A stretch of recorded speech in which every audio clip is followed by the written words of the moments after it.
Hello, my name is David Vess. I'm a composer, and this is a video about why you should listen to new things. Okay, so listening to new music can be tough for all kinds of different reasons. Number one, I think, is it's the inherent lack of familiarity. It's new. It's something that you've never heard before, and you, depending on the style or your awareness of the composer or whatever, you may not have any connection to what's going on in it. And it can be really hard to kind of go out of your way to listen to things that are different than what you normally listen to. It's really easy to go back to what we are familiar with, right? We all do that. It's all a really important thing. It's easy to go back to those tracks that we've loved, that are tried and true, that that are, for many of us, are the reasons that we get into music. That's always a safe place to go into. It can be challenging to actively try and listen to something new. And why is that? Why is it something that is so challenging? Why is it so essential to actively go out of your way to listen to new music? And it's really for a simple reason, is that it challenges your taste. So what do I mean by taste? I always like mixing up the analogies between, music and food and whatever other senses, right? There are things that we listen to in music that naturally taste good to us. We all have an individual sense of taste. We might all like a lot of things. We might, like other things to a lesser degree than the next person, around us, but we all have things that we like that taste good, that for whatever reason, who we are as a person, this works for us, it tastes good, we like it, we're going to keep coming back. There are also things that taste bad. There are things that, there's nothing, I don't know, this isn't my genre, this isn't my thing, I don't find, what I identify in music inside of this, and it can make it really tricky to listen to. There are also things that are an acquired taste, that actually, if you give yourself some time, you can actually start to say, oh, actually, you know what, now that I've gotten over the shock of it, there's actually some pretty cool stuff going on here. I just didn't taste it before, I didn't see it. I noticed that it's the composers who are constantly challenging their taste, that are really going out of their way to challenge what it is they know, what they believe, with newer things that may undermine what they believe or feel. But those are the ones who can really adapt. Those are the ones who are really going to start to have more success in their careers. And the reason for that is because they can pull from a wider range of music. If you're only ever listening to the things that you already know, well, you're not really growing. Like that, it's fun, it's comforting, it's nice, and it's certainly something that we can, return back to, but it's not forcing you to make connections that you need to further your growth, to find your voice, right? Now I want to be really clear about this, because a lot of people, when I try and talk with people about listening to newer things or listening to newer music, there's a lot of shields that go up, like, hey, I don't know, I can't do this all the time. I am not trying to say that you shouldn't, listen to music that you love or are familiar with. That's always important. It's a part of your identity. That's never going away. It's not, that's just part of who you are, and you should always have that. We need to listen to music for all kinds of different things, to zone out, to relax. I can't even imagine going to the gym without music anymore. My God, that would just be horrible. It's terrible. It's not worth doing if I can't have music on, at least for me. I don't know. You can't always have the newest thing or something that's directly related to your field on all of the time. That's not really what I'm saying. Not listening to new things is a form of malnourishment. That's what I'm trying to get at, is that it is an essential part of being an artist in the world, of seeing what's going on around you, being a part of the time. Music has such an important relationship with the time that it is made in, and you want to be connected to that. You don't want to be in your own small, safe, protected little world. It's part of it. So, you constantly want to be trying different things. When you finally sit down and you're going to listen to something new. And when I say new, I don't necessarily always mean like the newest, most contemporary string quartet by whatever composer or whatever thing like that. For the most part, I mean something new to you, something that you're like, I don't know this. All right, I've heard it come up before and I don't know it, and it's time that I engaged with it. The thing that I see that people get confused with is actually how to listen to it. And you want to listen actively versus passively. So let's explain what that means. So passive listening is wonderful. I would argue that passive listening is the default way that people listen to music. At least just your average Joe, your average person who works and isn't a music person, they listen to music passively. Put it on in the car. Great, you're driving somewhere, you're commuting to work, you have it on at the gym. You might have it on as you're walking around the city. There's music playing in the store. No one's actually pausing to stop and listen to it. It's just there. It's part of the ambiance. It's usually music is in some kind of supportive role. There's some main thing that is happening, and then the music is there as a little flavor, a little extra thing, right? And so there's nothing wrong with that. But don't confuse listening passively, just having it on in the background while you're doing other things and not really focusing on it, as being the same thing as actively listening, where you are really intentionally trying to listen and trying to engage your ear with what is going on in the music. That's what it means. Active is where the music is the focus, where you don't have another distraction. There's no other thing that you really, can focus on other than just listening to the music, being a part of that experience. The other thing that I see people kind of get up in arms about is like, well, I just don't have time. There's so many things that, we already have to do so much as composers, and God knows that's true. It sucks, but that's part of the deal. But I don't necessarily mean, taking active listening time for hours at a time. That's a bit much. Even, I wouldn't even argue, concerts are sort of like active listening, but you at least have the visual of people doing stuff in front of you, of watching the musicians happen. It's a different thing, not to mention the social atmosphere, but, actively listening alone at home, you don't need to do like hours and hours of it. I mean, if you feel so called, that's great. I'm not going to stop you. But if you're having a hard time starting or getting in, do 15 minutes. You might find that you really struggle to just listen. I know that sounds really stupid, but actually just listening to what's going on and noticing when you start thinking about what you're going to have for dinner or what homework you have to do or whatever else, and realizing that's not listening, letting the thoughts in. It can be hard. I really struggle with it. I'm an easily distractible person, and it can be very, very difficult to sit and listen to it. But you still should try. You should still do it. So remember, it doesn't have to be very long. 15 minutes of really engaging with what's going on, just purely from an oral standpoint, is fantastic. It's a great thing to do.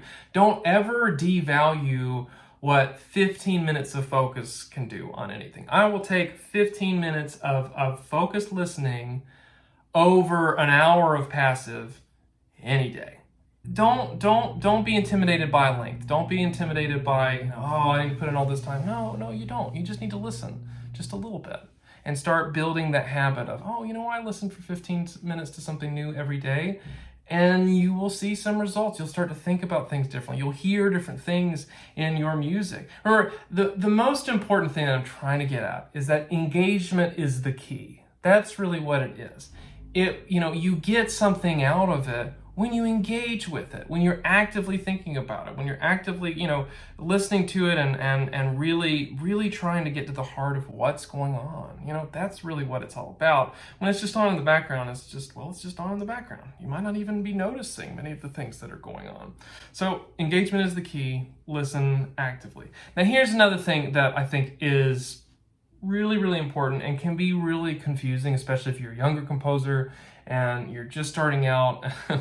You have all these thoughts and opinions about the way music should be because you hear something in your head that you don't hear, out in the world, and you want to make it happen. Here's the thing about listening. You don't have to like it. It is totally okay to listen to something new and for you to not like it. But you should challenge yourself to understand it. You should try and understand, okay, I don't like this. Okay, why? You can't just be like, there's some dissonance and that's it, and not actually engage with it. Okay, there can be dissonance. There should be fantastic music out there with dissonance. Can you go a little deeper? Well, why is it not working? Is it, is there a melody, or is there a lack of a melody? Is there, are you having a hard time grasping onto something that's familiar? Is perhaps the harmony, too unstable for you or whatever, right? Ultimately, like, you're listening to things and it's about becoming part of your voice, right? In some way or another, whether it's deciding, oh, I like this, I'm going to do more of that, or I don't like this and I'm going to avoid that, or I'm going to learn from it, or whatever. You're listening to things and you're trying to engage with, why is it working? Like, what is it that is working? Is there something in this? Is it catchy? I hear plenty of tunes on the radio that are really catchy. Why are they working? It might not be something that I like, but I can acknowledge good craftsmanship. I can see why people like that. I can see why that's a good hook, and then also, why is it not working? Why are there things that are keeping me out of the experience with it? It goes so much farther than I just like it or I don't like it. It's the engagement. If we switch gears for a minute, we leave music behind for a second, we actually jump back over to food like we were doing earlier, right? If you think about a chef, okay, a chef, because they're a chef, they have a different experience of food than a regular person. Like, we all eat. We all have different experiences of food. And I would argue a chef can see things and taste things in the food that it's just different than the average person, right? I might take a bite of a sandwich and I'm like, oh, this is a good sandwich. Like, there are things in it that I like, and that's great. It tastes good, and that's kind of it. When a chef bites that sandwich, they're thinking about, they can notice, the type of bread. They notice the seasoning on the meat. They know how aged it was, or if there's a certain type of cheese, or maybe how the sauce was mixed, and maybe there was they needed a little bit more of a particular ingredient, and then how it all stacks together, how the avocado is working in conjunction with the turkey, or whatever. They're able to, like, see what's going on inside of it in a different kind of analytical way than your average person, right? And that's what you want to start becoming like when you listen to music, right? Because if you're trying to be a composer, you're someone who makes music. You are a chef, but of music, right? So you want to understand that. Like, not every chef is not going to love everything that they cook, but they definitely are going to know every ingredient that needs to be in it. They're going to know what it needs to look like, what it needs to taste like, how the balance works. They're going to understand that. It's not really about liking it. Don't give yourself the excuse of saying, oh, I'm not going to listen to it because I just don't like it. Hey, come on, you want to be open-minded with this. Even if you dislike it, you can still learn from it. So I'll share a story. One of the pieces that when I first listened to, I hated it. I didn't like it. I despised it, which might be a shocker for some of you older listeners, which is the Lutoslawski Third Symphony. When I first heard it, it just wasn't my thing. I couldn't get into it. I didn't like it. If you don't know it, it's a super crazy, wild, dissonant piece with everything a lot of things are aleatoric, and there's all kinds of just absolutely crazy sound blasts, and there's not like a melody or like a main idea in like the traditional sense of music to grasp onto. And I remember the very first time I listened to it, I was like, I don't like this. This is bad. I don't like it. It's bad. I'm not going to listen to it. And I kind of tossed it to the side, right? Part of it was because I didn't want to try to like it. Like, I heard it and it so intensely was so completely different than anything else that I knew or had listened to before that I just didn't want to wrestle with it. I mentally just didn't want to deal with this piece. I didn't want to try and understand it. It's a completely different world than the things that I was really into or excited about at that time. And so what happened was that I first encountered it and I said, okay, well, I hate this piece. This is stupid. Okay. And then, a year or so went by and it came up in a class that I was taking. I was like, oh, I remember this thing. I didn't really care for it. And as I got to know a little bit more about it, I was like, actually, that one part's kind of cool. It's okay. It's fine. It grew on me a little bit. And then it showed up in another class and so on and so forth. The more that it came up and the more that I was forced to engage with it, the more that I started to like it. And actually, it's one of my favorite pieces now. It took me time to really, and I still don't, I'm still scratching the surface of my relationship with it, of understanding everything that's going on, especially harmonically. That's just that's so much. But this is why I'm trying to say that if you like it or not isn't the most important thing. It's that you're trying to understand it. Because once you get something that you can understand in it, well, I don't know, your relationship with it will change. I love this piece now. It's a favorite, and I used to hate it. And the work didn't change. I changed. I grew. I came to a place where I was a little more open-minded, a little, just more aware of the world than, I was when I was first starting out. And that was it. That was all I needed. And now it's, it's a really valuable part of, how I approach music. And I've learned so much, and I can apply so much from it. So this is what I mean. That's my Lutoslawski 3 story. If you don't know it, it's a fantastic piece. You might not like it at first, but you should give it a shot, because you may grow to like it. And there is a lot that you can learn from it. When you return to music that you really love, you're gonna notice more details that you didn't understand before. Like I remember when I was first just starting to listen to music, like when I was a kid, I was like 10 or something or whatever. And I remember my mom had got me the Phantom Menace soundtrack. I think I was like 10 or something when that movie came out. I don't really remember. But anyway, and I remember listening to it, and I remember thinking, oh, the Duel of Fates is really cool. But now if I go back and listen to it, there are just so many other layers and of things that are going on in that music that I can hear that I just didn't have before. And you will notice that. I notice that every year that I return to music that I grew up with, or that I liked, or at the very beginning of my journey, I just find more things to be interested in, or like, I never noticed the basses did this here. I never noticed the viola part. It opens up for you a different world when you take the time to challenge yourself with new things. Now, that being said, there are some ways to target your listening as you're doing this, and they're just things that I recommend. So the first would be, you should absolutely 100% listen to things that are within your niche, right? If you are a choral composer, you need to know what other people are doing. You don't need to know everything, but you need to be aware of it. Like, have you listened to the top choirs in the world? Have you listened to the top choirs, in the nation? Have you listened to, are there choirs down the street, in your local area that you've connected with? Have you listened with them? Do you know who some of the big names are? That's what I mean by, you want to listen to stuff in your niche, and you don't want to rule stuff out, especially if it's something that's becoming really popular or starting to trend, and it isn't something that you do. You don't have to like it, but you should at least be aware of it. It's an important thing of showing that you speak the language. You're part of the movement. You're part of what's going on. So you definitely want to listen to things in your niche, for sure, especially new things in your niche. If you want to have an edge with it, you got to know what's going on. Period, the end. Now, on the opposite side of that, you should also listen to things that are outside of your niche. You should challenge yourself, right? If you're a wind ensemble primarily focused person, well, it would probably do you very good to listen to some choral music, or even some orchestral music, or even just not classical music, right? Things that help you get out of the box and see things in a different light are invaluable. It's always great to if you're a classical minded person, it's always great to take a break from classical and go somewhere like, even a close cousin like jazz, which, is similar in a lot of ways, but, they think about harmony in a different way. Their relationship with rhythm, for instance, is very different than how we think of a lot of traditional classical music. And you can use that. You can be a part of it. So it's just something that's so worth spending some time on. Listening to things outside of what you do can absolutely feed the things that you do. So don't limit yourself with that.